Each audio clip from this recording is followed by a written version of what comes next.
ہماری زندگی بڑی قیمتی ہے، ایک ایک سانس بامقصد ہونا چاہیے، لیکن ہم اپنے وقت کو کس آوارگی کے ساتھ، کس بے دردی کے ساتھ گزارتے ہیں۔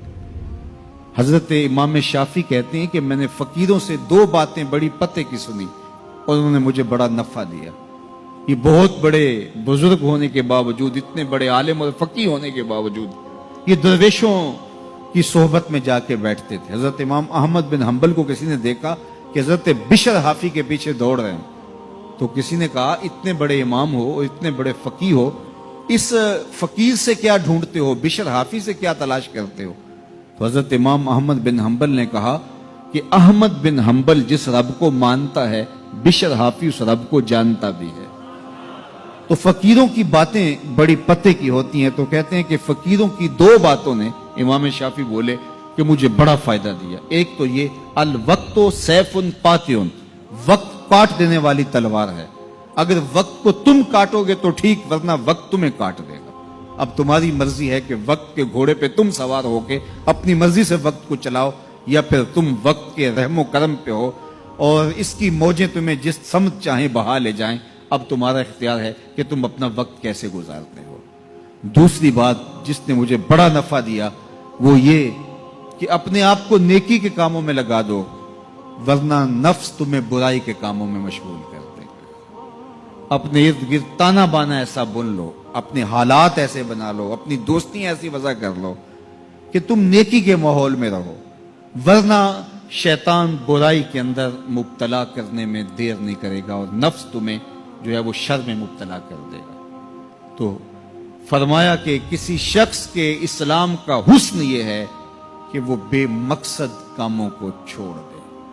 ہم تو بعض اوقات بیٹھتے ہیں تو گھنٹوں بے مقصد بیٹھے رہتے ہیں اور قیمتی سے قیمتی وقت ضائع کرتے ہیں۔ حضرت اویس کرنی رضی اللہ تعالیٰ عنہ کو حضرت عمر رضی اللہ تعالیٰ عنہ اور حضرت علی المرتضی رضی اللہ تعالیٰ عنہ ملنے گئے، حضور کا سلام دیا، حضور کا پیغام دیا، اللہ اکبر۔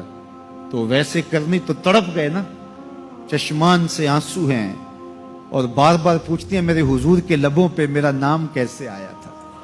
حضور نے کہا تھا نا کوئی اویس بن عامر کو ملے اور میرا سلام دے اور اس سے کہے کہ میری امت کی بخشش کی دعا کرے، اللہ اکبر۔ تو یہ ملنے گئے حضور کی وصیت اور حکم کے مطابق، حضور کا سلام دیا، تو یہ بار بار کہتے تھے حضور کے لبوں پہ میرا نام کیسے آیا، اللہ اکبر۔ تو جب یہ تڑپ دیکھی تو کہا اتنی محبت اور اتنا پیار تو حضور کو ملنے نہیں آئے، حضور کو دیکھنے نہیں آئے۔ تو حضرت اویس کرنی فرمانے لگے تم نے میرے حضور کو دیکھا ہے؟ تو یہ خاموش ہو گئے، تو کہنے لگے میں نے نہیں نہ دیکھا تو مجھ سے پوچھ لو، تم پہلے بتاؤ کہ حضور کے ابرو جڑے ہوئے تھے یا کھلے ہوئے تھے؟ اللہ اکبر، تم نے تو حضور کو دیکھا ہے تو ذرا بتاؤ نا۔ پھر خود ہی فرمانے لگے جس نے نہیں دیکھا اس سے پوچھ لو۔ کہا کوئی قریب سے دیکھتا تو کھلے ہوئے نظر آتے، دور سے دیکھتا تو جڑے ہوئے نظر آتے۔ معلوم ہوا کہ حضور کی قربت میں ہی رہے ہیں اگرچہ بظاہر دور رہے ہیں۔ تو یہ اتنے جلیل القدر صحابی ملنے گئے، کچھ دیر باتیں کی، اس کے بعد حضرت اویس کرنی نے ہاتھ بڑھا دیے، کہا اچھا آپ نے بھی آخرت کی تیاری کرنی ہوگی، میں نے بھی کرنی، اچھا حشر کو ملیں گے۔ اللہ اکبر۔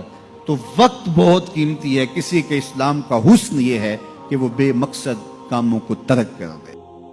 دین کی بات پھیلانا صدقہ جاریہ ہے، ثواب کی نیت سے ویڈیو کو شیئر ضرور کیجیے۔ جزاک اللہ۔